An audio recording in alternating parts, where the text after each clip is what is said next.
மற்ற நபிமார்கள் தங்களுடைய தேவைகளை அல்லாஹ்ட்ட கேட்டு அல்லாஹ் கொடுக்குறான். மூசா அலைஹிஸ்ஸலாம் அல்லாஹ்ட்ட கேட்டாங்க, ரப்பி ஷ்ரஹ் லி ஸத்ரி, யா அல்லாஹ் என் உள்ளத்தை விசாலமாக்கு, உள்ளத்தை விரிவுபடுத்து. அவர் கேட்கிறார். பெருமானாரை பார்த்து அல்லாஹ் சொல்றான், அலம் நஷ்ரஹ் லக ஸத்ரக், நபியே உங்க உள்ளத்தை நாம் விரிவுபடுத்தவில்லையாங்கிறான். அங்க அந்த நபி கேட்கிறார். இங்க பெருமானாரை பார்த்து அல்லாஹ் சொல்றான், நீங்க கேட்கல, நாம் விரிவுபடுத்தினோம் என்று அல்லாஹ் சொல்றான். மூசா அலைஹிஸ்ஸலாம் அல்லாஹ்ட்ட கேட்கிறாங்க, ரப்பி அரினி அன்துர் இலை, யா அல்லாஹ் உன்னை காட்டு, நான் பார்க்கணும். முஹம்மது ஸல்லல்லாஹு அலைஹி வஸல்லம் அவர்கள் அழைக்கப்படுறாங்க அல்லாஹ்வை சந்திப்பதற்கு, அல்லாஹ்வை பார்ப்பதற்கு அழைக்கப்படுறாங்க. இப்படி மற்ற நபிமார்கள் எல்லாம் கேட்டு பெற்ற வரங்கள் பெருமானாருக்கு கேட்காம அல்லாஹ் கொடுக்குறான் இல்லையா? மூசா அலைஹிஸ்ஸலாம் அல்லாஹ்ட்ட சொன்னாங்க, அஜில் துரப்பி இலை கலி தருவா, யா அல்லாஹ் நான் உன் பக்கம் வேகமா வந்துட்டேன், நீ என்ன பொருந்தி கொள்ளணும், அதுக்காக வேகமா வந்தேன். அல்லாஹ் பெருமானாரை பார்த்து சொல்றான், வல சௌஃப யுஅதீக ரப்புக ஃபதர்தா, உங்களுக்கு நான் கொடுப்பேன் நீங்கள் பொருந்தி கொள்ளும் அளவுக்கு. அங்க மூசா சொல்றாரு லிதர்லா, யா அல்லாஹ் நீ பொருந்திக்கொள்ளணும், அதுக்காக நான் வேகமா வந்துட்டேன். இங்க பெருமானாரை பார்த்து சொல்றான், வல சௌஃப யுஅதீக ரப்புக ஃபதர்லா, அல்லாஹ் உமக்கு கொடுப்பான் நீங்க பொருந்தி கொள்கிற அளவுக்கு. இப்படி குர்ஆன்ல உதாரணங்கள், ஏராளமான உதாரணங்கள். எல்லா நபியையும் அல்லாஹ் பேர் சொல்லி அழைக்கிறான், யா நூஹ், யா மூசா என்று. ஆனால் பெருமானார் ஸல்லல்லாஹு அலைஹி வஸல்லம் அவர்களை யா முஹம்மது என்று அழைத்ததில்லை. இந்த உம்மத்துக்கும் கட்டளை, பெருமானாரை யா முஹம்மது என்று சொல்லி அழைக்கக்கூடாது. லா தஜஅலு துஆ அர்-ரசூல் கதுஆஇ பைனிக்கும் பாபா, உங்களில் சிலரை அழைப்பது போல் பெருமானாரை பெயர் சொல்லி அழைக்கக்கூடாது. யா ரசூல் அல்லாஹ் என்று தான் சொல்லணும். அவங்க ஹயாத்தா இருந்த காலத்தில் யா நபி அல்லாஹ் என்று தான் சொல்லணும். அவங்கள யா முஹம்மத் என்று அழைக்கக்கூடாது. சில கிராமப்புற அரபுகள் தெரியாம அழைப்பாங்க. அப்பதான் அல்லாஹ் ஆயத்தை இறக்கி வச்சான், நபி ஸல்லல்லாஹு அலைஹி வஸல்லம் அவங்களே இப்படி நீங்கள் அழைக்க கூடாது, அவங்களுடைய பெயர் சொல்லி அழைத்தால் உங்க நன்மைகள் அழிந்து போய்விடும் என்று அல்லாஹ் குர்ஆன்ல எச்சரிக்கை செஞ்சான். இப்படி எத்தனையோ தனித்துவங்களை அல்லாஹ் தன்னுடைய நபிக்கு கண்ணியப்படுத்தினான். அந்த நபியினுடைய சமுதாயமாக அல்லாஹ் நம்மளை ஆக்கியிருக்கிறான். ஹஜ்ரத் உமர் ரலியல்லாஹு அன்ஹு அவர்கள் ஒரு முறை நபி ஸல்லல்லாஹு அலைஹி வஸல்லம் அவங்கள்ட்ட வந்தாங்க. வந்து சொன்னாங்க, யா ரசூலல்லாஹ், என்னுடைய சகோதரர் ஒருவர் பனு குரைலா யூத குலத்தை சார்ந்தவர். பனு குரைலா யூத குலத்தை சார்ந்தவர். அவர் தௌராத் வேதத்தை படிச்சிருக்கிறார். தௌராத்திலிருந்து சில நல்ல உபதேசங்கள், நல்ல கருத்துக்கள், அதை எனக்கு கொஞ்சம் எழுதி கொடுத்தார். அது பார்க்க ரொம்ப அழகா இருக்குது, நான் கொஞ்சம் எழுதி வாங்கிட்டு வந்துட்டேங்கிறார். தௌராத்தும் அல்லாஹ்வுடைய வேதம் தான், ஞாபகம் வச்சுக்கணும். சொல்றாரு, என்னுடைய சகோதரர் அங்க இருக்கிறார் ஒருத்தர், தௌராத்திலிருந்து எனக்கு கொஞ்சம் எழுதி கொடுத்தாருன்னு சொல்லி சொன்னதான் தாமதம் பெருமானாருடைய முகம் கோபத்தில் அப்படியே சிவந்து விட்டது. துமர் புரிஞ்சுக்கிட்டாங்க, பெருமானார் ஏதோ பிடிக்கல, தௌராத்திலிருந்து எழுதி வாங்கியிருக்கிறேன்னு சொன்னதுமே அதிருப்தியில கோபத்தில் உடனே உமர் சொல்லிட்டார், ரதீது பில்லாஹி ரப்பா வபில் இஸ்லாமி தீனா வபி முஹம்மதின் ஸல்லல்லாஹு அலைஹி வஸல்லம் ரசூலா, நான் பொருந்திக்கிட்டேன், அல்லாஹ்வை தீனாக, அல்லாஹ்வை ரப்பாக, இஸ்லாத்தை தீனாக, முஹம்மது ஸல்லல்லாஹு அலைஹி வஸல்லம் அவர்களை மட்டுமே ரசூலாக எடுத்துக்கிட்டேன். அப்பதான் பெருமானாருடைய கோபம் தனிந்தது. அப்ப பின்னால ரெண்டு விஷயம் சொன்னாங்க தோழர்களை பார்த்து, இப்ப நான் இருக்கிற நேரத்தில் மூசாவோ ஈசாவோ வந்தாலும், நபி மூசாவோ ஈசாவோ வந்தாலும் என்னை விட்டு அவர்களை நீங்கள் பின்பற்றினால் நீங்கள் வழி தவறியவர்களாக ஆவீர்கள். பிறகு சொன்னாங்க, அன்தும் ஹல்லி மினல் உமம் வ அன ஹல்லுக்கும் மினன் நபியீன், அல்லாஹ் உங்களுக்கு நபியாக என்னை ஆக்கியிருக்கிறான், எனக்கு சமுதாயமாக அல்லாஹ் உங்களை தேர்ந்தெடுத்திருக்கிறான். உங்களுக்கு நபியாக அல்லாஹ் என்ன ஆக்கியிருக்கிறான், எனக்கு உம்மத்தாக அல்லாஹ் யார் ஆக்கியிருக்கிறான், உங்களை ஆக்கியிருக்கிறான். இவ்வளவு அழகான வார்த்தை பாருங்க, இது நமக்கும் பொருந்தும். அப்ப பெருமானார் நமக்கு நபின்னு சொன்னா அது ஒரு பெருமைன்னு சொன்னா, அவர்களுக்கு நாம உம்மத்தாக அவர்களுடைய சமுதாயமாக இருக்கிறோம். ஆக பெருமானார் ஸல்லல்லாஹு அலைஹி வஸல்லம் அவர்களுடைய அந்தஸ்தை நாம் புரிந்து அவர்களுடைய வாழ்க்கையினுடைய எல்லா விஷயங்களையும் நாம் தெரிந்து கொள்ள வேண்டும். இன்ஷா அல்லாஹ் வரக்கூடிய வாரங்களிலும் பெருமானாருடைய மகத்துவத்தின் சில செய்திகளை தொடர்ந்து பேசுவோம். எல்லாம் அல்ல அல்லாஹ் பெருமானார் மீதான அன்பையும் உண்மையான இஷ்கையும் நமக்கு தந்தருள்வானாக. அவர்களுடைய மார்க்கத்திலே நிலைத்து அவர்களுடைய வழிமுறைகளை பின்பற்றி மறுமையிலே அவர்களுடைய புனித கரங்களால் ஹவுதுல் கௌசருடைய நீரை அருந்துகிற பாக்கியத்தை தருவானாக. அவர்களுடைய ஷஃபாஅத்தை தருவானாக. அவர்களுடைய உம்மத்தாகிய நாம் எல்லோரும் சந்திக்கிற இடர்பாடுகள் நெருக்கடிகள் அனைத்திலிருந்தும் அல்லாஹ் இந்த உம்மத்தை பாதுகாப்பானாக. وآخر دعوانا أن الحمد لله رب العالمين والصلاة والسلام على سيدنا رسول الله وعلى آله وصحبه ومن والاه أما بعد. கணியத்திற்குரிய அல்லாஹ்வின் நல்லடியார்களே, பெருமானார் ஸல்லல்லாஹு அலைஹி வஸல்லம் அவர்களை காண்பது, அவர்களது தோழமையில் இருப்பது பெரிய பாக்கியம். எனவேதான் நபி ஸல்லல்லாஹு அலைஹி வஸல்லம் அவர்களை யார் கண்டு அவர்களை கொண்டு ஈமான் கொண்டார்களோ அவர்களுக்கு அல்லாஹ் பெரிய பாக்கியத்தை கொடுத்திருக்கிறான். அவர்களை சஹாபாக்கள், சஹாபிகள் என்று சொல்கிறோம். ஒரு தடவை நபி ஸல்லல்லாஹு அலைஹி வஸல்லம் அவர்களை பார்த்து விட்டாலும் அவருக்கு அந்த சிறப்பு கிடைத்து விடுகிறது. நபி ஸல்லல்லாஹு அலைஹி வஸல்லம் அவர்களை பார்த்த அந்த தோழர்களை அல்லாஹ் பொருந்தி கொண்டதாக சொல்கிறான். ரலியல்லாஹு அன்ஹும் வ ரது அன்ஹு, அவர்களில் எல்லோருக்கும் அல்லாஹ் சொர்க்கத்தை வாக்களித்ததாக சொல்கிறான். நபி ஸல்லல்லாஹு அலைஹி வஸல்லம் அவர்களை குழந்தையாக இருக்கும்போது கண்டவர்கள், நபி ஸல்லல்லாஹு அலைஹி வஸல்லம் காலத்தில் குழந்தையாக பிறந்தவர்கள். குழந்தை பிறந்ததுமே ரசூல் ஸல்லல்லாஹு அலைஹி வஸல்லம் அவர்கள்ட்ட தான் அந்த குழந்தையை கொண்டு வருவாங்க. பெருமானார் இறக்கும் போதும் அவர்கள் சிறு குழந்தைகளாக இருந்தவர்கள். இவர்களுக்கும் பெருமானாரை கண்ட பாக்கியம் இருக்கிறது. ஆக அந்த வகையிலே ரசூல் ஸல்லல்லாஹு அலைஹி வஸல்லம் அவர்களை பார்த்தவர்கள் பாக்கியமிக்கவர்கள். ஆனால் அதே நேரத்திலே பெருமானார் ஸல்லல்லாஹு அலைஹி வஸல்லம் அவர்களை பார்க்காமல் அவர்களை ஈமான் கொண்டு அவர்களை நேசிக்கிற மக்கள் எவ்வளவு சிறப்பிற்குரியவர்கள். ஒரு ஹதீஸிலே சொன்னாங்க, தூபா லிமன் ரஆனி வ ஆமன பி மர்ரதன், என்னை பார்த்து ஈமான் கொண்டவர்களுக்கு ஒரு தடவை தான் சுப செய்தி. ஒ தூபா லிமன் லம் யரனி, என்னை பார்க்காமலேயே ஈமான் கொண்டார்களே அவர்களுக்கு 7 முறை சுபச்சோபனம் உண்டாகட்டும் சொன்னான். நாம் நபி ஸல்லல்லாஹு அலைஹி வஸல்லம் அவர்களை பார்க்கல, ஆனால் அவர்களை ஈமான் கொண்டிருக்கிறோம். நமக்கு 7 முறை சுபச்சோபனம் என்று பெருமானார் ஸல்லல்லாஹு அலைஹி வஸல்லம் அவர்கள் சொன்னார். இந்த வகையிலே அவர்களை காணாத அவர்களுடைய உம்மத்தினர்கள் ஒரு வகையிலே பாக்கியமிக்கவர்கள். பெருமானார் ஸல்லல்லாஹு அலைஹி வஸல்லம் அவர்களை அல்லாஹ் படைப்புகள் யாவற்றிலும் அவர்களை சிறந்த படைப்பாக ஆக்கியிருக்கிறான். நபிமார்களிலே இறுதி நபியாக அல்லாஹ் அவர்களை ஆக்கினான். பிறக்கும் போதும் தூய்மையான நிலையில், மரணிக்கும் போதும் தூய்மையான நிலையில் அவர்கள் மரணித்தாங்க. அவருடைய உடம்புல எந்த பொருளிலும் எந்த விதமான துர்வாடையும் இருக்காது. அவர்கள் சிறுபிராயத்திலிருந்து நபித்துவத்திற்கு முன்னால் இருந்தே அவர்கள் எப்போதுமே அழகாகத்தான் இருப்பாங்க. நாம் தூங்கி உறக்கத்திலிருந்து எழுந்தோன்னு சொன்னால் நம்முடைய முடி கலைந்திருக்கும், நம்முடைய கண்களிலெல்லாம் அழுக்கு சேர்ந்திருக்கும். நம்மை பார்ப்பவர்களுக்கு தெரியும் நாம் உறங்கி எழுந்திருக்கிறோம் என்று. ஆனால் பெருமானார் ஸல்லல்லாஹு அலைஹி வஸல்லம் அவர்கள் தூங்கி எஞ்சாங்கன்னா அந்த நிலையிலும் அவர்களது தலை அழகான முறையில் சிவியது போல தான் இருக்கும். தூங்கி எழுந்தாலும் அவருடைய கண்கள் சுருமா இட்டது போல தான் இருக்கும். தூங்கி எழுந்திருப்பாங்க, அவர்களுடைய முகம் பிரகாசமாக எண்ணெய் தடவப்பட்டது போல் இருக்கும். இதுதான் அவர்கள் நபித்துவத்திற்கு முன்னால் இருந்தே அல்லாஹ் அவர்களுக்கு அந்த சிறப்பை அளித்தான். இந்த உலகத்தில் உள்ள எல்லா படைப்புகளையும் அவர்களை நேசிக்க செய்தான். நபி ஸல்லல்லாஹு அலைஹி வஸல்லம் அவர்கள் நபியாக ஆவதற்கு முன்னாலேயே மக்காவிலே ஒரு பாறை அவர்களை காணும் போதெல்லாம் அவர்களுக்கு சலாம் சொல்லும். அவங்க சொல்லுவாங்க, இப்போதும் அந்த கல் இருக்கிற இடம், அந்த கல் எனக்கு தெரியும் என்பதாக சொன்னாங்க. ரசூல் ஸல்லல்லாஹு அலைஹி வஸல்லம் அவர்களை பார்த்தவர்கள் பெருமானாருடைய உடல் தோற்றத்தை நமக்கு வர்ணித்தாங்க. அவங்க எப்படி இருந்தாங்க, அவங்களுடைய ஒவ்வொரு உறுப்பையும் நமக்கு அழகாக வர்ணித்தாங்க. அதை பற்றி எல்லாம் உலமாக்கள் பல நூல்கள் எழுதினாங்க. அரபியிலே அதற்கு ஷமாயில் என்று சொல்லுவாங்க.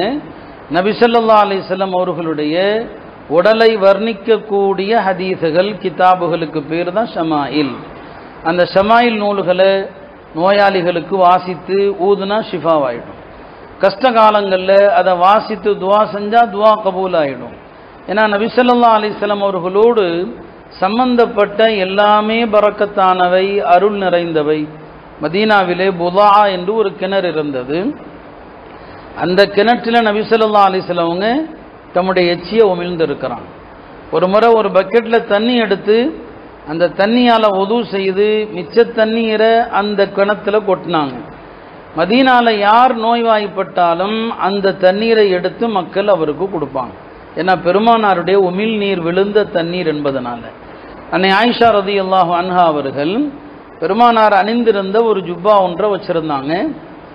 பெருமானார் ஒஃபாத்தான பிறகும் மதீனால யாருக்காவது நோய்வாய்ப்பட்டால் அந்த ஜுப்பாவை வாங்கி வர செய்து அதை தண்ணீரில் நனைத்து அந்த நோயாளியினுடைய உடம்புல தடவுவாங்க, அவருக்கு ஷிஃபா கிடைச்சிடும். இதெல்லாம் ரசூல் ஸல்லல்லாஹு அலைஹி வஸல்லம் அவர்கள் பற்றியது. பெருமானாருடைய தோற்றத்தை சஹாபாக்கள் அழகா சொன்னாங்க. அவர்கள் ரொம்ப உயரமானவர்களும் அல்ல, ரொம்ப குட்டையானவர்களும் அல்ல, அழகான கலையான முகமுடையவர்கள், அகன்ற மார்புடையவர்கள். பெருமானாருக்கு நல்ல அகன்ற மார்பு இருக்கும். அவர்களுடைய முடி காது சோனை வரை நீண்டு தொங்கும் விதமாக இருக்கும். நிறைய முடி வச்சிருப்பாங்க. நடுவில் வகிடு எடுத்து தான் அவர்கள் சீவி இருப்பாங்க. அவர்களை விட ஒரு அழகான தோற்றத்தில் உள்ள யாரையுமே நாங்கள் பார்த்ததில்லை என்று சஹாபாக்கள் சொல்லுவாங்க. நபி ஸல்லல்லாஹு அலைஹி வஸல்லம் அவர்கள் நடந்தா எப்படி நடப்பாங்க? அவங்க நடக்கிற நேரத்தில் பார்ப்பவர்களுக்கு எப்படி தோணும்னு சொன்னால், ஒரு மேட்டிலிருந்து கீழே இறங்கி வருபவர் எப்படி முன்பக்கமாக லேசாக சாஞ்சி நடப்பார். பெருமானார் ஸல்லல்லாஹு அலைஹி வஸல்லம் அவர்கள் நடக்கும் போதும் முன்பக்கமாக லேசாக சாஞ்சி ஒரு மேட்டிலிருந்து கீழே இறங்கி வருபவர் எப்படி வருவாரோ அப்படி தான் நபி ஸல்லல்லாஹு அலைஹி வஸல்லம் வருவாங்க. அவர்கள் சம்பந்தப்பட்ட எல்லா செய்தியும் சொன்னாங்க. இந்த உலகத்தில் எந்த மனிதரை பற்றியும் அவரது வாழ்க்கையினுடைய ஒவ்வொரு அசைவும் பதிவு செய்யப்படவில்லை நபி ஸல்லல்லாஹு அலைஹி வஸல்லம் அவங்களை தவிர. அவங்களுடைய ஒவ்வொரு அசைவும், ஒரு வீட்டுக்கு போனால் எப்படி கதவு தட்டுவாங்க நபி ஸல்லல்லாஹு அலைஹி வஸல்லம் அவங்க, நம்ம 5 விரலையும் பயன்படுத்தி கதவு தட்டுறோம். சஹாபிகள் சொல்லுவாங்க, நபி ஸல்லல்லாஹு அலைஹி வஸல்லம் அவங்க இந்த நகமுனை இருக்கு இல்லையா, அதை கொண்டு தான் கதவை கூட தட்டுவாங்க. ஏன்னா அவங்களுடைய எந்த செயலை கொண்டும் யாருக்கும் எந்த சிரமமும் தரமாட்டாங்க. ஆக இதுவெல்லாம் அவர்களுடைய வாழ்க்கையினுடைய அழகான விஷயங்கள். அடுத்தடுத்தும் அவர்களை குறித்த தகவல்களை சொல்வோம். பெருமானாரை பற்றி அறிவதும் ஒரு வணக்கமே. அவர்களை குறித்து எவ்வளவு அறிகிறோமோ அந்த அளவுக்கு அவர்கள் மீது நமக்கு நேசம் வரும். எல்லாம் வல்ல அல்லாஹ் நபி ஸல்லல்லாஹு அலைஹி வஸல்லம் அவர்களை நேசிக்கிற உண்மையான மூமின்களாக நம்மை ஆக்கியல்வானாக. والصلاة والسلام على سيدنا رسول الله وعلى آله وصحبه ومن والاه أما بعد. கண்ணியத்திற்குரிய அல்லாஹ்வின் நல்லடியார்களே, பெருமானார் ஸல்லல்லாஹு அலைஹி வஸல்லம் அவர்களை அல்லாஹ் எல்லா நபிமார்களை விட மிக உயர்ந்த அந்தஸ்தை வைத்திருக்கிறான். எல்லா நபிமார்களுக்கும் அவர்களை அல்லாஹ் தலைவராக ஆக்கியிருக்கிறான். நபி ஸல்லல்லாஹு அலைஹி வஸல்லம் அவர்கள் சொல்வார்கள், அன சய்யிது வலதி ஆதம், ஆதமுடைய மக்களுக்கெல்லாம் நான் தலைவராக இருக்கிறேன் என்று சொல்வாங்க. ஆதம் அலைஹிஸ்ஸலாம் களிமண்ணுக்கும் தண்ணீருக்கும் இடைப்பட்ட நிலையில் இருக்கும் போதே அல்லாஹ் எனக்கு நபித்துவத்தை வழங்கினான் என்று சொன்னார்கள். எல்லா நபிமார்களும் மறுமையிலே என்னுடைய கொடியின் கீழ் இருப்பார்கள். ஆதம் அலைஹிஸ்ஸலாமிலிருந்து அவர்களுக்கு பின்னால் வந்த எல்லா நபிமார்களும் தஹ்த லிவாஇ, என்னுடைய கொடியின் கீழ் தான் இருப்பார்கள் என்று சொன்னார். மறுமையிலே நபி ஸல்லல்லாஹு அலைஹி வஸல்லம் அவர்களுக்கு லிவாஉல் ஹம்த், புகழ் கொடி என்று ஒரு கொடி அவர்களிடம் தரப்படும். அந்த கொடியின் கீழ்தான் எல்லோருமே அணிவகுத்து நிற்க வேண்டும். இந்த சிறப்பை அல்லாஹ் நபி ஸல்லல்லாஹு அலைஹி வஸல்லம் அவர்களுக்கு மட்டுமே வழங்கியிருக்கிறான். எல்லா நபிமார்களையும் அவர்களது பெயர்களை கூப்பிட்டு அல்லாஹ் அழைக்கிறான். யா இப்ராஹீம் என்று சொல்றான், யா மூசா என்று வருகிறது, யா ஈசா என்று அல்லாஹ் சொல்றான். பெருமானார் ஸல்லல்லாஹு அலைஹி வஸல்லம் அவர்களை அல்லாஹ் எங்கேயுமே அவர்களது பெயரை சொல்லி அழைத்தது கிடையாது. யா ஐயுஹர் ரசூல், யா ஐயுஹன் நபி, யா ஐயுஹல் முஸம்மில், யா ஐயுஹல் முத்தஸிர் என்றுதான் அல்லாஹ் அவர்களை அழைக்கிறான். எங்கேயும் அவர்களை பெயர் சொல்லி அழைத்ததில்லை. அது மாத்திரமல்ல, மோமின்களுக்கும் அல்லாஹ் உத்தரவிட்டான், பெருமானார் ஸல்லல்லாஹு அலைஹி வஸல்லம் அவர்களை உங்களில் சிலரை அழைப்பது போல பேர் சொல்லி அழைக்கக்கூடாது. லா தஜஅலு துஆ ar-ரசூலி பைனக்கும் கதுஆஇ பாதிக்கும் பாதா. நபி ஸல்லல்லாஹு அலைஹி வஸல்லம் அவர்களை உங்களில் சிலருக்கு கூப்பிடுவது போல அழைக்கக்கூடாது என்று கட்டளையும் இட்டான். எனவேதான் நபி ஸல்லல்லாஹு அலைஹி வஸல்லம் அவர்கள் வாழ்ந்த காலத்திலே யாருமே அவர்களை முஹம்மது என்று அழைக்க மாட்டார்கள். முஸ்லிம்கள் யா ரசூலுல்லாஹ் என்று சொல்வாங்க. யூதர்கள் கூட யா முஹம்மது என்று சொல்ல மாட்டாங்க, யா அபுல் காசிம். பெருமானார் ஸல்லல்லாஹு அலைஹி வஸல்லம் உடைய அவர்களுக்கு பிறந்த குழந்தைகளில் ஒரு குழந்தையின் பெயர் காசிம். அரபுகளுடைய வழக்கப்படி குழந்தையின் பெயரோடு தந்தையை சேர்த்த அபுல் காசிம், காசிமுடைய தந்தையே என்று தான் சொல்லுவாங்களே தவிர அவர்களும் கூட நபி ஸல்லல்லாஹு அலைஹி வஸல்லம் உடைய பெயரை கூப்பிட மாட்டார்கள். இதெல்லாம் அல்லாஹ் அவர்களுக்கு அளித்த சிறப்பாக இருக்கிறது. எல்லா நபிமார்களுக்கும் அல்லாஹ் அற்புதங்களை வழங்கி இருந்தான். வெளிப்படையிலே நமக்கு பார்க்கிற போது அவைகள் பெரிதாக தெரியும். ஆனால் உண்மை என்ன, மற்ற நபிமார்களுக்கு வழங்கப்பட்ட அற்புதங்களை விட நம்முடைய நபி ஸல்லல்லாஹு அலைஹி வஸல்லம் அவர்களுக்கு வழங்கப்பட்ட அற்புதங்கள் தான் உன்னதமானது. மூசா அலைஹிஸ்ஸலாம் அவர்கள் பாறையில் அடித்தால் பாறையிலிருந்து தண்ணீர் வரும். பாறையிலிருந்து தண்ணீர் வருவது என்பது உலகத்திலே எல்லா இடங்களிலும் நாம் பார்க்கக்கூடிய ஒரு காட்சி தான். பாறைகளிலிருந்து தண்ணீர் வருகிறது. ஆனால் நபி ஸல்லல்லாஹு அலைஹி வஸல்லம் விரலிலிருந்து தண்ணீர் வந்தது.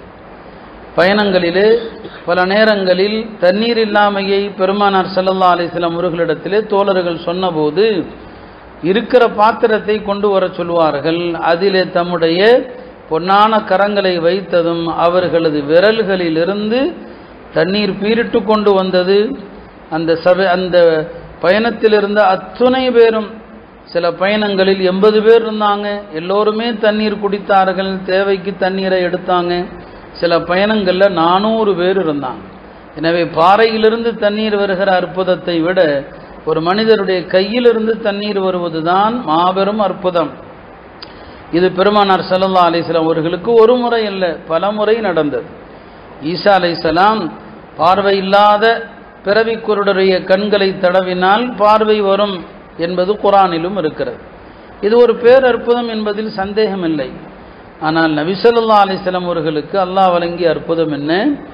ஒரு போர்க்களத்திலே, உஹது போர்க்களத்திலே கதாதா என்கிற ஒரு சஹாபி, அவருடைய கண்ணை எதிரிகள் தாக்கியதிலே கண் அதனுடைய விழிகளிலிருந்து வெளியே வந்து விழுந்து விட்டது. பொதுவாக இப்படி கண் தாக்கப்பட்டு வந்து விட்டால் அதனுடைய பார்வை இழந்துடும், திரும்ப அந்த கண்ணை செலுத்த முடியாது.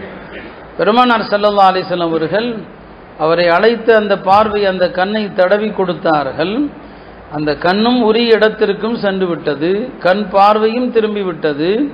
கதாதா அவர்கள் சொன்னாங்க, என்னுடைய கண்கள் உண்மையிலுமே தாக்கப்பட்டதா என்று நான் சந்தேகிக்கும் அளவிற்கு எனக்கு கண்கள் இது சரியாகிவிட்டதுன்னு சொன்னான்.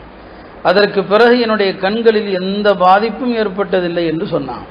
இதுவெல்லாம் பெருமானார் ஸல்லல்லாஹு அலைஹி வஸல்லம் அவர்களுக்கு அல்லாஹ் வழங்கிய அற்புதம். அவர்கள் தொட்டால் அந்த பொருள் பரக்கத்தாகிவிடும். மெதுவாக செல்லக்கூடிய ஒட்டகத்தை நபி ஸல்லல்லாஹு அலைஹி வஸல்லம் அவர்கள் ஒரு தட்டு தட்டினார்கள் என்றால் போதும், மற்ற எல்லா வாகனங்களை விட, வாகன பிராணிகளை விட அது வேகமாக செல்லும். இது அவர்களுக்கு அல்லாஹ் தஆலா வழங்கியிருந்த சிறப்புகள், அற்புதங்கள். இன்னும் அவர்களை பற்றி தெரிவோம், அவர்கள் மீது உண்மையான நேசம் கொள்வோம். எல்லாம் அல்ல அல்லாஹ் ரசூல் ஸல்லல்லாஹு அலைஹி வஸல்லம் அவர்களை அறிந்து அவர்களை நேசிக்கிற மக்களாக நம்மை ஆக்கியருள்வானாக. வஸ்ஸலாத்து வஸ்ஸலாமு அலா சய்யிதினா ரசூலில்லாஹ் வஅலா ஆலிஹி வஸஹ்பிஹி வமன் வாலாஹ், அம்மா பஅத். கண்ணியத்திற்குரிய அல்லாஹ் நல்லடியார்களே, அல்லாஹ் பல நபிமார்களுக்கு பல அற்புதங்களை வழங்கியிருந்தான். சுலைமான் அலைஹிஸ்ஸலாம் அவர்கள் விலங்குகளோடு பேசினார்கள், எறும்போடு பேசினார்கள். அல்லாஹ் அவர்களுக்கு பலவற்றை வசப்படுத்தி இருந்தான் என்பதையெல்லாம் நாம் அறிவோம். ஆனால் நபி ஸல்லல்லாஹு அலைஹி வஸல்லம் அவர்களுக்கு இந்த எல்லா அற்புதங்களையும் அவர்களுக்கு ஒரு சேர அல்லாஹ் கொடுத்திருந்தான். எல்லா படைப்புகளும் அவர்களுக்கு கட்டுப்படும். ஹஜ்ரத் ஜாபிர் ரலியல்லாஹு அன்ஹு அவர்கள் சொல்கிறார்கள், நபி ஸல்லல்லாஹு அலைஹி வஸல்லம் அவர்கள் ஒரு பயணத்தில் இருந்தார்கள். அவர்களோடு நான் இருந்தேன். அவர்கள் தம்முடைய இயற்கை தேவைக்காக சென்றார்கள். பெருமானார் ஸல்லல்லாஹு அலைஹி வஸல்லம் அவர்கள் இயற்கை தேவைக்காக செல்கிற நேரத்திலே தூரமாகவும் செல்வார்கள், தமக்கு முன்னால் மறைப்பையும் ஏற்படுத்தி கொள்வார்கள். இந்த ரெண்டும் அவர்களுடைய வளமையான ஒரு பழக்கம். ஒரு திறந்த வெளி, தூரமாக சென்றார்கள். மறைப்புக்காக நபி ஸல்லல்லாஹு அலைஹி வஸல்லம் அவர்கள் 2 மரங்கள் தனித்தனியாக இருந்தது. அவ்விரண்டு மரங்களை பார்த்து சொன்னார்கள், இன் காதி, எனக்கு கட்டுப்பட்டு வாருங்கள் என்று சொன்னான். அந்த 2 மரங்களும் ஒரு சேர, ஒரு ஒட்டகம் தன்னுடைய ஒட்டக ஓட்டிக்கு எப்படி கட்டுப்பட்டு வருமோ அவ்வாறே பெருமானார் அழைத்ததும் 2ம் வந்தது. நபி ஸல்லல்லாஹு அலைஹி வஸல்லம் அவர்கள் அந்த 2 மரங்களை மறைவாக வைத்து தன்னுடைய தேவையை முடித்தார்கள். தேவை முடிந்ததும் அவ்விரண்டுக்கும் உத்தரவிட்டார்கள், நீங்கள் இருவரும் உங்கள் இடத்திற்கே சென்று விடுங்கள். அவை 2 முன்பிருந்த அதே இடத்திற்கு சென்று விட்டன. இமாம் முஸ்லிம் அவர்கள் தம்முடைய சஹீஹ் நூலிலே இதை பதிவு செய்கிறான். ஆக நபி ஸல்லல்லாஹு அலைஹி வஸல்லம் அவர்களுக்கு உலகத்தில் உள்ள எல்லா படைப்புகளும் மரங்கள் உட்பட அனைத்தும் கட்டுப்படக்கூடியதாகவே அல்லாஹ் அவர்களை ஆக்கியிருந்தான். இவை அனைத்தினுடைய மொழிகளையும் அவர்களுக்கு அல்லாஹ் கற்றுக் கொடுத்திருந்தான். எனவேதான் உஹது மலை மீது அவர்கள் ஏறிய போது அந்த மலை பெருமானார் ஏறுகிற ஆனந்தத்தால் குலுங்கியது. நபி ஸல்லல்லாஹு அலைஹி வஸல்லம் அவர்கள் குலுங்கக்கூடிய மலையை பார்த்து சொன்னார்கள், உஸ்புத், நீ குலுங்க வேண்டாம், உன் மீது இருப்பதெல்லாம் ஒரு நபி இருக்கிறார்கள், ஒரு சித்தியக்கும் ஷஹீதும் இருக்கிறார்கள் என்று சொன்னார்கள். என்று சொன்னால் அந்த மலைக்கும் பெருமானாருடைய அந்த உரையை கேட்கக்கூடிய ஆற்றலை அல்லாஹ் கொடுத்திருந்தான். இப்படி உலகத்தில் உள்ள எல்லா படைப்புகளோடும் அவர்கள் உரையாட முடியும். நபி ஸல்லல்லாஹு அலைஹி வஸல்லம் அவர்களுடைய மஸ்ஜிதுன் நபவியிலே மெம்பர் செய்யப்படுவதற்கு முன்னால் ஒரு மரத்தூன், அந்த மரத்தூனிலே சாய்ந்து அவர்கள் பிரசங்கம் செய்வார்கள். பிறகு நபி ஸல்லல்லாஹு அலைஹி வஸல்லம் அவர்களுக்காக மதீனாவுடைய ஒரு காட்டு பகுதியினுடைய மரத்திலிருந்து அவர்களுக்கு மெம்பர் செய்யப்படுகிறது. அந்த மெம்பர் செய்து தயாராகி மஸ்ஜிதிலே வைக்கப்பட்டதுமே பெருமானார் ஸல்லல்லாஹு அலைஹி வஸல்லம் அவர்கள் மெம்பரில் ஏறி பிரசங்கம் செய்யவில்லை. அதற்குள் அங்கே ஒரு அழுகை சத்தம் கேட்கிறது. எல்லோரும் பார்க்கிறார்கள், இந்த அழுகை சத்தம் எங்கிருந்து வருகிறது? பார்த்தால் அந்த மரத்தூன் அழுகிறது. இதுவரை தம்மீது சாய்ந்த அல்லாஹுடைய தூதர் அவர்கள் இப்போது தம்மை விட்டுவிட்டு மெம்பரிலே ஏறி விடுவார்களே, பெருமானார் தம்மீது சாய்கிற ஒரு பாக்கியம் தம்மை விட்டு விலகி போகிறதே என்று அது அழுதது. பெருமானார் ஸல்லல்லாஹு அலைஹி வஸல்லம் அவர்கள் இந்த மரத்தூனை ஒரு குழந்தையை அழைப்பது போல அணைத்தார்கள். அதனுடைய அழுகை சத்தம் நின்றது. அப்போது சொன்னார்கள், வலவுலம் அல்தஸிமுஹு, நான் இந்த மரத்தூனை அணைத்திருக்காவிட்டால் லஹன்ன இலா யௌமில் கியாமா, கியாமத்து நாள் வரை அது அழுது கொண்டே இருந்திருக்கும் என்று சொன்னார். அப்போ மரங்கள், பாறைகள் எல்லாமே அவர்களுடைய உரையாடலை கேட்டது, அவர்களோடு பேசியது, தம்முடைய மனக்குமரலை அவர்களுக்கு வெளிப்படுத்தியது. இந்த அற்புதத்தை அல்லாஹ் அவர்களை தவிர வேறு யாருக்குமே வழங்கவில்லை. எனவேதான் எல்லா படைப்புகளுடைய நேசராக அவர்கள் இருந்தாங்க. அவர்கள் செல்ல பிராணியாக வைத்திருந்த ஒட்டகம்தான் கஸ்வா. அவர்கள் நிறைய பிராணிகளையும் வளர்த்தார்கள். ஒவ்வொரு பிராணிக்கும் ஒரு பெயரும் வைத்தாங்க. அப்போ வீட்டிலே பிராணிகளை வளர்ப்பது, பெயர் வைப்பது, இதுவும் கூட அவர்களுடைய வழிமுறை. நபி ஸல்லல்லாஹு அலைஹி வஸல்லம் அவர்கள் இறந்த பிறகு இந்த கஸ்வா ஒட்டகம் எதையுமே சாப்பிட மறுத்து விட்டது. மக்கள் எதையோ சாப்பிட கொடுக்குறாங்க, தீனி கொடுக்குறாங்க, ஆனால் சாப்பிடலை. பெருமானார் இறந்த சில நாட்களில் சாப்பிடாமலேயே அந்த ஒட்டகமும் இறந்து விட்டது. இதுதான் இந்த உலகத்தில் உள்ள எல்லா படைப்புகளுக்கும் அவர்களுக்கும் உள்ள வித்தியாசம். மற்ற நபிமார்களுடைய அந்த அற்புதங்கள் அவர்களது காலத்தோடு முடிந்து விட்டன. நபி ஸல்லல்லாஹு அலைஹி வஸல்லம் அவர்களுக்கு வழங்கிய இந்த மார்க்கம், இந்த குர்ஆன், இவைகளெல்லாம் கியாமத் நாள் வரை நீடித்திருக்கிற அற்புதங்கள். எல்லாம் அல்லாஹ் பெருமானார் ஸல்லல்லாஹு அலைஹி வஸல்லம் அவர்களது மகத்துவத்தை அறிந்து அவர்களை நேசிக்கிற மக்களாக, பின்பற்றுகிற மக்களாக அல்லாஹ் நம்மை ஆக்கியருள்வானாக. ஸலாத்து வஸ்ஸலாமு அலா சய்யிதினா ரசூலில்லாஹ் வ அலா ஆலிஹி வ ஸஹ்பிஹி வ மன் வாலா. கண்ணியத்திற்குரிய அல்லாஹ்வின் நல்லடியார்களே, பெருமானார் ஸல்லல்லாஹு அலைஹி வஸல்லம் அவர்களது வாழ்க்கையினுடைய எந்த விஷயங்களை பேசினாலும் அவர்களது சரித்திரம் ஒரு அழகான சரித்திரம். நமக்கெல்லாம் தெரியும் அவர்களுடைய குணங்கள் எவ்வளவு சிறந்த குணமாக இருந்தது. அல்லாஹ்வே அருள்மலையில் பாராட்டுகிற அளவுக்கு அவர்களுடைய குணம் சிறந்தது. அவர்கள் யாரை பற்றியும் எந்த குறை சொல்லப்பட்டாலும் உடனே அந்த குறையை விசாரிக்காமல் யாரையும் தவறாக எண்ணவும் மாட்டான். தவறே செய்திருந்தாலும் அந்த தவறு செய்தவர்களுக்கு அழகான முறையில் வழிகாட்டுவாங்க. அவர்கள் விஷயத்தில் ரொம்ப கண்ணியமான அணுகுமுறை கடைபிடிப்பாங்க. இப்போ யார் நம்மிடத்தில் யாரை பற்றி சொன்னாலும் உடனே நம்புவது, அவரை பற்றி தவறாக எண்ணுவது, இதுதான் நம்முடைய பழக்கம். அது ரொம்ப கெட்ட விஷயம் என்பதை பெருமானாருடைய வாழ்க்கை நமக்கு கற்றுத்தருகிறது. ஒரு முறை ஒரு பெண்மணி சஃப்வான் இப்னு முஅத்தல் என்கிற ஒரு சஹாபி, அவருடைய மனைவி நபி ஸல்லல்லாஹு அலைஹி வஸல்லம் அவர்களிடத்திலே வந்து தன் கணவரை பற்றி 3 குற்றச்சாட்டுகள் சொல்கிறார்கள். முதல் குற்றச்சாட்டு என்ன? நான் நஃபிலான தொழுகைகள் தொழுதால் என்னை அடிக்கிறார். இரண்டாவது, நஃபிலான நோன்புகள் வைத்தால் அந்த நோன்பை விடுமாறு என்னை கட்டாயப்படுத்துகிறார். மூன்றாவது, காலையிலே இவர் ஃபஜ்ர் தொழுகை நேரத்தில் தொழுவதில்லை, பல நேரங்களில் சூரியன் உதயமாகும் வரை விட்டு விடுகிறார். இந்த 3 குற்றச்சாட்டுகள் சொல்றான். இந்த 3மே வெளிப்படையாக பார்க்கிற போது அவருடைய கணவர் தவறு செய்கிறார். தொழக்கூடிய மனைவியை அடிப்பதும் நோன்பு வைத்தால் விடச் சொல்வதும் இது வெளிப்படையிலே ஒரு அநியாயமாக தோன்றுகிறது. நாம இருந்தால் அவசரப்பட்டு தான் முடிவெடுப்போம். பெருமானார் ஸல்லல்லாஹு அலைஹி வஸல்லம் அவர்கள் சஃப்வான் அவர்களை அழைத்து, உன் மனைவி சொல்கிற இந்த குற்றச்சாட்டுகளுக்கு உன்னுடைய பதில் என்ன? ரொம்ப நிதானமாக தான், எடுத்ததுமே நீ அடிக்கிறியான்னு கேட்கல. இப்படி தான் தாவூத் அலைஹிஸ்ஸலாம் ஒரு 2 பேர் வழக்கு கொண்டு வந்த நேரத்தில் அவசரப்பட்டு முடிவெடுத்தாங்க. ஒரு ஆளிடத்தில் 99 ஆடுகள் இருந்தது, இன்னொருவர் ஒரு ஆடு மட்டும் இருந்தது.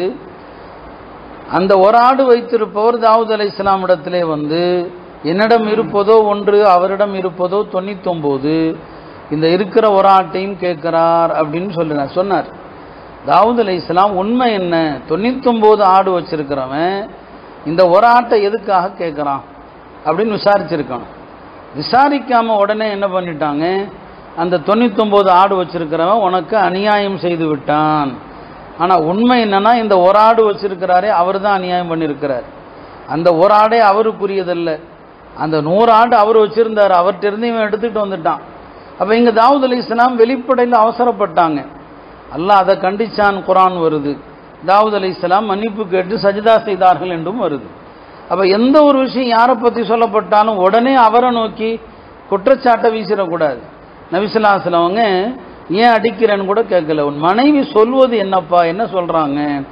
இப்போ அவர் சொன்னார், நான் ஒன்றும் சும்மா அடிக்கல, அந்த அம்மா எப்போ தொழுதாலும் நஃபிலான தொழுகைகளை ரொம்ப நீட்டி தொழுகிறாங்க. ஒவ்வொரு ரக்காத்திலும் 2 சூறா ஓதுறாங்க. அதனால இப்படி தொழ வேண்டாம். ஒரு பெண்மணிக்கு வீட்டு வேலைகள், கணவனுடைய ஹித்மத் இருந்தா நஃபிலான தொழுகையை விட கணவனுடைய ஹித்மத்து தான் மேலானது ஒரு பெண்ணுக்கு. அப்போ எப்போவுமே 2 சூறா ஓதுறாங்க. ஃபாத்திஹாவுக்கு பிறகு ஒரு சூறா ஓதுனா போதும், 2 சூறா ஓத வேண்டாம் என்று சொல்கிறேன், கேட்க மறுக்கிறாங்க. அப்போ நபி ஸல்லல்லாஹு அலைஹி வஸல்லம் அந்த அம்மாவை பார்த்து சொன்னாங்க, இந்த துனியாவில் இருக்கிற யாருமே ஒரு சூறா ஓதுனா போதும், உனக்கு மட்டும் ஏமா 2 சூறா, நீயும் ஒரு சூறா ஓது அவர் சொல்கிற மாதிரி அப்படின்னு சொன்னாங்க. ரெண்டாவது, நஃபில் நோன்பு வைத்தால் அடிக்கிறாயம்மின்னு கேட்குறாங்க. அவர் சொல்கிறாரு, நாங்கள் இரவு நேர பணியாளர்கள், இரவு நேரத்தில் விவசாயத்தில் நீர் பாய்ச்சுகிற வேலையில் ஈடுபடக்கூடியவர்கள். காலையில் தான் நான் வீட்டுக்கு வருகிறேன். என் மனைவியின் பக்கம் எனக்கு தேவை இருக்கிறது. அவங்க நஃபில் நோன்பு ஒரு நாள் வைத்தா பரவாயில்லை, லா தந்தலிகு தசூம், நஃபில் நோன்பு வச்சுக்கிட்டே இருக்கிறாங்கன்னு சொல்லி. அப்போ தான் பெருமானார் ஒரு கட்டளை போட்டாங்க, லா தசூமு இம்ராஅத்துன் வபஅலுஹா ஷாஹிதுன் இல்லா பிஇذنி. கணவன் ஊரில் இருக்கும்போது எந்த பெண்ணும் கணவனிடம் கேட்காமல் நஃபில் நோன்பு வைக்கக்கூடாது. அப்போ இங்கேயும் அவர் சொல்கிறாரு, எப்போவுமே நோன்பு வைக்கிறாங்க, அதைத்தான் நான் வேணான்னு சொல்கிறேன், நோன்பே வைக்கக்கூடாதுன்னு சொல்லலை. மூணாவது, காலையில் ஃபஜ்ருக்கு நேரமாக தொழுவதில்லை அப்படின்னு சொல்கிறாங்களே. அப்போ அவர் தன்னுடைய குறையை சொன்னார், நாங்கள் இரவு நேரங்களில் வேலை செய்வதனால காலையில் ஃபஜ்ருக்கு கொஞ்சம் முன்னால் வந்து படுக்கிறதுல பல நேரங்களில் நாங்கள் கண்ணை இருந்து விடுகிறோம். இப்போ நபி ஸல்லல்லாஹு அலைஹி வஸல்லம் சொன்னாங்க, முயற்சி செய்து சூரிய உதயத்திற்கு முன்னால் தொழ முயற்சி பண்ணு என்று சொன்னாங்க. இங்கே ஒன்றை தெரிந்து கொள்ள வேண்டும், சூரிய உதயத்திற்கு பின்னாலும் ஃபஜ்ர் தொழுதா பரவாயில்லை கலாவாக அப்படி எண்ணிவிடக்கூடாது.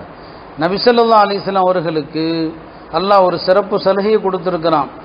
அவர்கள் யாருக்கு வேண்டுமானாலும் சட்டத்தில் விதிவிலக்கு தரலாம்.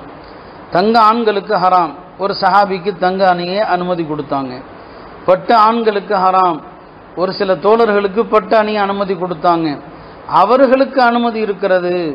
இது போன்ற ஹதீஸுகளை வைத்து யாரும் அவங்க இஷ்டத்துக்கு வழங்க முடியாது. ஆக இந்த விஷயம் 3 விஷயத்திலையும் கேட்டுவிட்டு நபி ஸல்லல்லாஹு அலைஹி வஸல்லம் அவங்க அழகான முறையில் தீர்ப்பு சொன்னாங்க. இப்படி பல விஷயங்களை சொல்லலாம். அவங்கள்ட்ட ஒரு விஷயம் வரும், உதாரணமாக தெரியும், அது அழகான முறையில் விசாரித்து யாருக்கு என்ன அறிவுரை சொல்ல வேண்டுமோ அந்த அறிவுரை. முதல் 2 விஷயத்தில் அந்த பெண் மீது தவறு, அந்த பெண்ணுக்கு அறிவுரை சொன்னாங்க. கணவர் சொல்வது போல சுருக்கமான சூரா ஓதி நஃபில் தொழு. அப்போ பெண்களுக்கு அவங்க என்ன நினச்சிக்கிறாங்க, கணவனுடைய ஹித்மத்தை விட நான் குரான் ஓதுறது தான் மேலு, கணவனுடைய பணிவிடையை விட நான் தொழுகிறது தான் மேலு. அப்போ கணவன் ஏதாவது வேலை சொன்னால் நான் தொழுகிறது தெரியலையான்னு கோவப்படுவாங்க பல பெண்கள். கணவனுடைய ஹித்மத்து தான் இந்த நஃபிலான வணக்கங்களை விட உயர்ந்தது என்று ரசூல் ஸல்லல்லாஹு அலைஹி வஸல்லம் அந்த பெண் வழியாக இந்த உம்மத்துடைய எல்லா பெண்களுக்கும் உணர்த்தினார். ஆக இதுதான் ரசூல் ஸல்லல்லாஹு அலைஹி வஸல்லம் அவர்கள் பிரச்சனைகளை அணுகக்கூடிய முறை. எல்லாம் அல்ல அல்லாஹ் அவர்களுடைய அழகான சரித்திரத்தை அறிந்து வாழ்க்கையின் எல்லா நிலைகளிலும் கடைபிடிக்கக்கூடிய தௌஃபீகை தருவானாக. வஸ்ஸலாத்து வஸ்ஸலாமு அலா சய்யிதினா ரசூலில்லாஹ் وعلى آله وصحبه ومن والاه أما بعد. அன்பான அல்லாஹ்வின் நல்லடியார்களே, பெருமானார் ஸல்லல்லாஹு அலைஹி வஸல்லம் அவர்கள் மூலமாக நாம் பெற்ற நன்மைகள் ஏராளம் ஏராளம். மார்க்க சட்டங்களிலும் சரி, நன்மையிலும் சரி, மற்ற சமுதாயங்களை விட பல வகையிலே அல்லாஹ் நம்மை சிறப்படுத்தி இருக்கிறான். ஒரு ஹதீஸில் நபி ஸல்லல்லாஹு அலைஹி வஸல்லம் அவர்கள் சொன்னார்கள், ஃபுத்தில்னா அலன் நாஸி பிஸலாத், மற்ற சமுதாய மக்களை விட 3 விஷயங்களை கொண்டு நாம் சிறப்பிக்கப்பட்டுள்ளோம். 3 விஷயங்களை கொண்டு அல்லாஹ் நம்மை சிறப்பித்திருக்கிறான். ஒன்று, ஜுஇல ஸுஃபூஃபுனா கஸுஃபூஃபில் மலாயிகா, தொழுகைக்காக நாம் சஃப்பாக அணிவகுத்து நிற்கிறோமே, இந்த சஃப்புகள் அல்லாஹ்விடத்திலே மலக்குகளுடைய சஃப்புக்கு நிகராக ஆக்கப்பட்டிருக்கிறதுன்னு சொன்னார். நாம் நிற்கிற இந்த சஃப்பு அல்லாஹ்விடத்திலே மலக்குகள் அல்லாஹ்வை வணங்குவதற்கு அணிவகுத்து நிற்கிறார்களே அந்த சஃப்புகளை போல ஆக்கப்பட்டிருக்கிறது. அப்படியானால் என்ன கருத்து? மலக்குகளுடைய வணக்கம் எப்படி இருக்கும்? அதை நாம் எண்ணி பார்க்கவும் முடியுமா? அவர்களுடைய உள்ளங்களில் அல்லாஹ்வை தவிர வேறு சிந்தனை இல்லாது எவ்வளவு ஓர்மையோடு நிற்பார்கள். அவர்களுடைய அந்த சஃப்புக்கு அல்லாஹ் என்ன நன்மையை தருகிறானோ, என்னுடைய உம்மத்தினருடைய இந்த சஃப்புகளை அல்லாஹ் அதற்கு நிகராக ஆக்கியிருக்கிறான். அப்படியானால் இந்த சஃப்புடைய விஷயத்திலே நாம் எவ்வளவு கவனம் செலுத்த வேண்டும். ஹதீஸிலே சஃப்புகள் நெருக்கமாக நிற்க வேண்டும், ஒருவருடைய தோல் இன்னொருவருடைய தோலுக்கு நேராக இருக்க வேண்டும், ஒருவருடைய கரண்டை இன்னொருவருடைய கரண்டைக்கு நேராக இருக்க வேண்டும். ஒரு சஃப்புனுடைய ஒரு முனையிலிருந்து ஒரு நூல் பிடித்தோம் என்று சொன்னால் அடுத்த முனை வரை எந்த கோணலும் இல்லாமல் அந்த சஃப்புடைய அமைப்பு இருக்க வேண்டும். நபி ஸல்லல்லாஹு அலைஹி வஸல்லம் சஃப்புகள் அவ்வளவு கண்ணோட்ட சீராக்குவாங்க. இன்றைக்கு நாம ஒட்டி நின்னாலும் தள்ளி நிற்கிறான். 2 பேருக்கு இடையில ஒரு ஜான் அளவுக்குள்ள இடைவெளி விட்டு விட்டு தான் நம்ம நிற்கிறோம். சஃப்புகள் விஷயத்தில் அவ்வளவு அலட்சியம் காட்டுறோம். யாருடைய தோலும் பக்கத்தில் உள்ளவருடைய தோலோடு நெருங்குவதில்லை, பாதமும் நெருங்குவதில்லை. அந்த அளவுக்கு இடைவெளி விட்டு நிற்கிறோம். ஆக இது தவறு. இந்த சஃப்புகளுடைய நன்மை அல்லாட்ட குறைஞ்சு போயிடும். ஆக சொன்னாங்க, நம்முடைய சஃப்புகள் மலக்குகளுடைய சஃப்புக்கு நிகராக ஆக்கப்பட்டிருக்கிறது. இந்த உம்மத்துக்கு அல்லாஹ் அளித்த 2வது சிறப்பு என்ன? வஜுஇலத் லனல் அர்து குல்லுஹா மஸ்ஜிதா, என்னுடைய உம்மத்துக்கு இந்த பூமி முழுவதுமே தொழுமிடமாக ஆக்கப்பட்டிருக்கிறது. நீங்கள் உலகத்தில் எங்கே போனாலும் பள்ளி இருக்கிறதா என்று தேட வேண்டியதில்லை. அங்கேயே நீங்கள் தொழலாம். எங்கு இருக்கிறீர்களோ அங்கே விரித்து கொண்டு தொழலாம். ஆனால் முந்தைய வேதக்காரர்கள் அவர்கள் தொழுமிடங்கள் ஆலயங்கள் மட்டுமே. ஆலயத்தில் போய் தான் தொழணும், வழிபடணும். எங்கே வேணாலும் தொழ முடியாது. நமக்கு அப்படி அல்ல. எங்கு வேண்டுமானாலும் பயணத்தில் விரித்து கொண்டு தொழ முடியும். இடம் சுத்தமாக இருந்தால் போதும். 3வது சொன்னாங்க, வஜுஇலத் லனா துர்பத்துஹா தஹூரா, இந்த பூமியின் மண்ணானது நமக்கு தூய்மையாக்கப்பட்டிருக்கிறது. மண்ணை கொண்டு நாம் தயமம் செய்கிறோம். அல்லாஹ் தஆலா இந்த உம்மத்திற்கு அளித்த 3 சிறப்புகள் சொன்னாங்க. நன்மையில் எடுத்துக்கொண்டால் முந்தைய சமுதாயங்கள் அவர்கள் வேலை, அதாவது அமல் செய்த காலங்களும் அதிகம், அவங்களுடைய சட்டங்களும் கடினம், ஆனால் கூலி ஒன்று தான். இதை ஒரு ஹதீஸில் நபி ஸல்லல்லாஹு அலைஹி வஸல்லம் அவர்கள் மிக அழகாக சொன்னாங்க. யூதர்கள் காலையிலிருந்து, அதாவது காலையில் ஃபஜ்ரிலிருந்து நண்பகல் வரைக்கும், ஜவால் வரைக்கும் அவர்கள் அமல் செஞ்சாங்க. அல்லாஹ் அவர்களுக்கு ஒரு கீராத் நன்மையை அல்லாஹ் கொடுத்தான். கீராத்துங்கிறது அக்கால ஒரு அளவு. பிறகு கிறிஸ்தவர்கள் வந்தாங்க. அவர்கள் ஜவாலிலிருந்து லுஹர்லிருந்து அசர் வரைக்கும் வேலை செஞ்சாங்க, அவர்களுக்கும் அல்லாஹ் ஒரு கீராத்தை நன்மையை கொடுத்தான். பிறகு நாம் வந்தோம், நாம் அமல் செய்த நேரம் அசரிலிருந்து மக்ரிப் வரை. அவர்கள் அமல் செய்த காலத்தை விட நாம் அமல் செய்கிற நேரம் குறைவு. ஆனால் அல்லாஹ் நமக்கு 2 கீராத்து கொடுத்தான். முந்தைய வேதக்காரர்கள் அல்லாஹ்விடம் சென்று முறையிட்டாங்க, அல்லாஹ் நஹனு குன்னா அக்ஸரு அமலன், நாங்கள் தானே அதிக நேரம் வேலை செய்தோம், எங்களுக்கு ஒரு கீராத், அவர்களுக்கு 2 கீராத்தை அளித்திருக்கிறாயே. அல்லாஹ் சொன்னான், உங்களுக்கு வாக்களித்த அளவை நான் குறைத்தேனா? இல்லை என்று சொன்னபோது, அதிகமாக கொடுப்பது தாலிக ஃபதுலி, அது என்னுடைய அருள், ஊதீஹி மன் அஷா, நான் நாடியவர்களுக்கு அதை தருகிறேன்னு சொன்னான். ஆக இந்த உம்மத்துக்குத்தான் நன்மை மற்ற சமுதாயங்களை விட அல்லாஹ் அதிகமாக கொடுக்கிறான்னு சொன்னான். இதுவெல்லாம் ரசூல் ஸல்லல்லாஹு அலைஹி வஸல்லம் அவர்களுடைய பரக்கத்தினால் இந்த உம்மத்திற்கு கிடைத்த அருள். எல்லாம் அல்லாஹ் ரசூலுல்லாஹ் ஸல்லல்லாஹு அலைஹி வஸல்லம் அவர்களுடைய புனிதமான சரித்திரத்தை படித்து அவர்களை நேசித்து அவர்களை பின்பற்றுகிற தௌஃபீகை தருவானாக. والصلاة والسلام على سيدنا رسول الله وعلى آله وصحبه ومن والاه أما بعد. கண்ணியத்திற்குரிய அல்லாஹ்வின் நல்லடியார்களே, பெருமானார் ஸல்லல்லாஹு அலைஹி வஸல்லம் அவர்களுடைய வாழ்க்கையின் சில முக்கியமான சரித்திரங்களை சொல்லி வருகிறோம். நபி ஸல்லல்லாஹு அலைஹி வஸல்லம் அவர்கள் நற்குணத்திற்கு பெயர் பெற்றவர்கள். அதிலே பணிவு அவர்களுடைய முக்கியமான அடையாளமாக இருந்தது. எல்லா விஷயங்களிலும் அவர்களிடம் பணிவு இருந்தது. அவர்கள் நினைத்திருந்தால் இந்த உலகத்திலே ஒரு அரசராக எல்லா சௌகரியங்களோடு வசதிகளோடு வாழ்ந்திருக்கலாம். அல்லாஹ் அதற்கான வாய்ப்பையும் அவர்களுக்கு அளித்தான். ஆனாலும் நபி ஸல்லல்லாஹு அலைஹி வஸல்லம் அவர்கள் மிக ஏழ்மையான வாழ்க்கை வாழ்ந்தாங்க. ஒரு முறை ஜிப்ரீல் அலைஹிஸ்ஸலாம் இடத்திலே நபி ஸல்லல்லாஹு அலைஹி வஸல்லம் அவர்கள் சொன்னார்கள், இதோ என்னுடைய குடும்பம் காலையிலும் மாலையிலும் ஒருவேளை உணவு கூட இல்லாமல் பல நாட்கள் கழிந்து கொண்டிருக்கிறதுன்னு சொன்னார். இந்த வார்த்தையை கேட்டதும் இஸ்ராஃபீல் அலைஹிஸ்ஸலாம் வந்தார்கள். வந்து நபி ஸல்லல்லாஹு அலைஹி வஸல்லம் அவர்களிடம் சொன்னார்கள், அல்லாஹ் என்னை அனுப்பியிருக்கிறான், நீங்கள் விரும்பினால் இந்த மலைகள், இந்த ஹிஜாஸ் மாகாணத்தினுடைய இந்த மலைகள், அவைகளையெல்லாம் அல்லாஹ் உங்களுக்கு தங்கமாக, வெள்ளியாக, விலை உயர்ந்த மாணிக்க கற்களாக அல்லாஹ் மாற்றுவதற்கு தயாராக இருக்கிறான். நீங்கள் அரசராகவும் இருக்கலாம், நபியாகவும் இருக்கலாம் என்று அவர்கள் வந்து சொன்னபோது நபி ஸல்லல்லாஹு அலைஹி வஸல்லம் அவர்கள் சொன்னார்கள், இல்லை, நான் ஒரு அடிமையாகவும் ஒரு நபியாகவும் இருந்துவிட்டு போகிறேன். அரச பதவிகள் எனக்கு வேண்டாம், இந்த உலக செல்வங்கள் எல்லாம் எனக்கு வேண்டாம், ஒரு சாதாரண அடிமையாக இறை தூதராக நான் இருந்து விட்டு போகிறேன்னு சொன்னான்.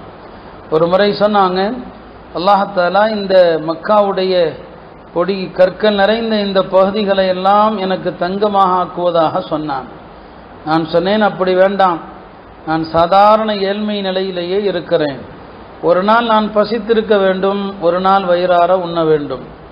பசியோடு இருக்கிற போது உன்னை நினைத்து உன்னிடத்திலே கெஞ்ச வேண்டும். என்றைக்கு வயிறார சாப்பிடுகிறேனோ அன்றைக்கு உன்னை புகழ்ந்து உனக்கு நன்றி செலுத்த வேண்டும். இந்த வாழ்க்கை எனக்கு போதும் என்று சொன்னான்.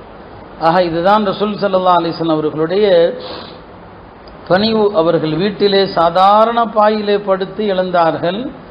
படுக்கையிலிருந்து எழுந்தால் அவர்களது உடம்பிலே பாயினுடைய அச்சு பதிந்திருக்கும் என்று ஹதீசுகளிலே பார்க்கிறோம். நாம் எவ்வளவு இருந்தாலும் அவை போதாது என்றே நினைக்கிறோம், இன்னும் அதிகம் வேண்டும் என்றே நினைக்கிறோம். இருக்கிற செல்வங்கள் நமக்கு போதுமானதல்ல, இன்னும் அதிகம் தேவை என்கிற ஒரு எண்ணத்தில் தான் நம்முடைய மரணத்தின் கடைசி நொடி வரை நம்முடைய வாழ்க்கை இருக்கிறது. பெருமானார் ஸல்லல்லாஹு அலைஹி வஸல்லம் அவர்கள் அத்தகைய ஒரு வாழ்க்கையை தேர்வு செய்யல. எளிமையான வாழ்க்கை, உலகத்திலேயும் எளிமையாளர்களோடு இருக்க வேண்டும், மறுமையிலும் எளிமையானவர்களோடு இருக்க வேண்டும், எளிமையான மக்களோடு எழுப்பப்பட வேண்டும் என்று தான் விரும்பினாங்க. சொர்க்கத்திலே அதிகமாக ஏழை எளிய மக்கள் இருப்பதாக கண்டேன்னு சொன்னாங்க.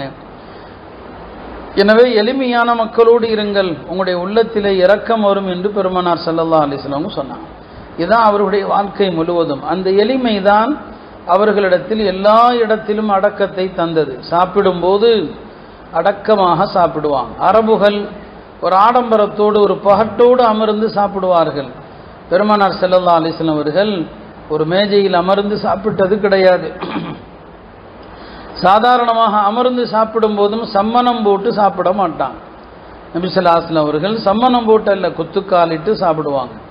ஏன்னா எந்த முறையில் உட்கார்ந்தா சாப்பாடு அதிகமாக சாப்பிட முடியுமோ அந்த முறையை தவிர்த்து விட்டு சீக்கிரமாக சாப்பிட்ற மாதிரியான முறையில் சாப்பிடுவாங்க. இதெல்லாம் அவர்களுடைய பணிவினுடைய வெளிப்பாடுகள்.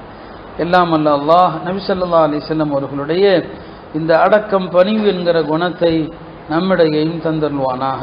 வ ஆகிரு தஅவானா அல்ஹம்துலில்லாஹி ரப்பில் ஆலமீன்.